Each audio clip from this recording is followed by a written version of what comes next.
1947 সালে ব্রিটিশদের থেকে ভারত স্বাধীনতা লাভ করলেও দীর্ঘ 3 বছর পর একটি প্রজাতন্ত্র হিসেবে আত্মপ্রকাশ করে ভারত। আর তখন দেশটির সাথে যোগ দিতে শুরু করে বহু প্রদেশ ও রাজ্য। তাদের উদ্দেশ্য ছিল রাজনৈতিক ও সামরিক স্থিতিশীলতা রক্ষা এবং অর্থনৈতিক ভবিষ্যৎ নিশ্চিত করা। তবে তখন থেকে বিভিন্ন বিচ্ছিন্নতাবাদী আন্দোলন লক্ষ্য করা যায় সেই রাজ্যগুলোতে। আজকের পর্বে আমরা ভারতের ইতিহাসে বিচ্ছিন্নতাবাদী আন্দোলনগুলো সম্পর্কে আলোচনা করব। ভিডিওটি শুরু করার আগে বলে রাখি, আপনি যদি আমাদের চ্যানেলে নতুন হয়ে থাকেন তবে চ্যানেলটি সাবস্ক্রাইব করুন এবং ভিডিওটি ভালো লাগলে একটি লাইক দিন। সম্প্রতি মণিপুর রাজ্যে বিষ্ণুপুর জেলা সহ বেশ কিছু জায়গায় হামলা করে বিচ্ছিন্নতাবাদীরা। সেই হামলাগুলোর জেরে চরম উত্তপ্ত হয়ে ওঠে ভারতের 7 সিস্টারের গুরুত্বপূর্ণ এই রাজ্যটি। মণিপুরের রাজ্য সরকার এই হামলার জন্য কুকিদের দায়ী করলেও কুকিরা তা অস্বীকার করেছে এবং তারা দাবি করে মেইতেই জাতিগোষ্ঠীর ক্ষেপণাস্ত্র লক্ষ্যভ্রষ্ট হয়ে এই হামলাটি হয়েছে।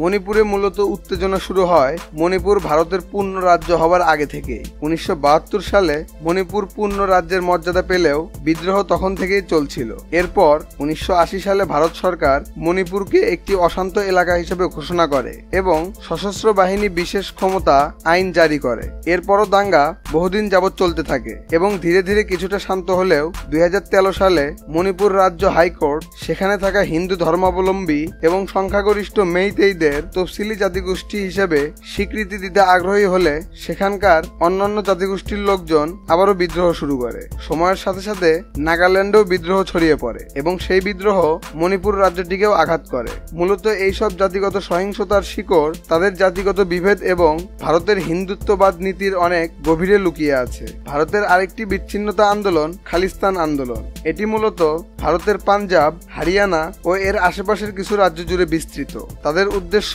ভারতের পাঞ্জাব, পাকিস্তানের পাঞ্জাব, হিমাচল প্রদেশ এবং হরিয়ানার কিছু অঞ্চল নিয়ে স্বাধীন খালিস্তান রাষ্ট্র প্রতিষ্ঠা করা। এই আন্দোলনটি মূলত ব্রিটিশ ভারত যখন ভাঙ্গার দ্বারপ্রান্তে ছিল তখন থেকেই শুরু, তবে সবচেয়ে বেশি গতি পেয়েছিল 1980-এর দশকে। এই সমস্যাটি আরো তীব্র হয় 1984 সালে শিখ বিরোধী দাঙ্গা এবং অপারেশন ব্লু স্টারের পরে। তবে সেখানেও তীব্র দমন নীতি চালিয়ে ভারত সরকার তাদের উদ্দেশ্য অর্জন ব্যর্থ করে। তবে এই আন্দোলন এখনো চলমান। ভারতের ইতিহাসে আরেকটি বিচ্ছিন্নতা ইস্যু হলো জম্মু কাশ্মীর ইস্যু। এই সমস্যাটি শুরু হয় ভারত এবং পাকিস্তানের স্বাধীনতা পর থেকেই। তখন কাশ্মীরের রাজা হরি সিং একটি স্বাধীন রাষ্ট্র করতে চেয়েছিলেন, কিন্তু পাক আর্মি কাশ্মীর আক্রমণ করলে রাজা ভারতের কাছে সাহায্য চাইতে বাধ্য হন এবং ভারত সাহায্য করে। তবে রাজা ভারতের সামরিক হস্তক্ষেপের জন্য শর্ত দেন যে আক্রমণকারীদের পরাজয় হলে কাশ্মীরের জনমত গ্রহণ করা হবে, কিন্তু তা আর হয়ে ওঠেনি এবং উক্ত সংঘাতের ভিত্তিতে কাশ্মীরকে 2 ভাগে ভাগ করা হয়েছে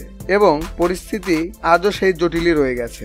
এগুলো ছাড়াও ভারতে আরো বহু বিচ্ছিন্নতাবাদী আন্দোলন ছড়িয়ে ছিটিয়ে আছে এবং তার বেশিরভাগই উত্তর পূর্বাঞ্চলীয় রাজ্যগুলোতে। যেমন আসাম রাজ্যে 1979 সালে গঠিত হয় উলফা এবং 1969 সালে গঠিত হয় MULTA। 1990 সালে ভারত সরকার উলফাকে একটি নিষিদ্ধ সংগঠন হিসাবে ঘোষণা করে। এছাড়াও নাগাল্যান্ডে স্বাধীন রাষ্ট্র ও মিজোরামেও স্বাধীন রাষ্ট্রের দাবিতে আন্দোলন চলমান রয়েছে। সর্বোপরি এসব আন্দোলনকারীদের উপর ভারত সরকার সশস্ত্র বাহিনীর মাধ্যমে অতি কঠোরভাবে দমন নীতি চালিয়ে আসছে বহুদিন ধরেই।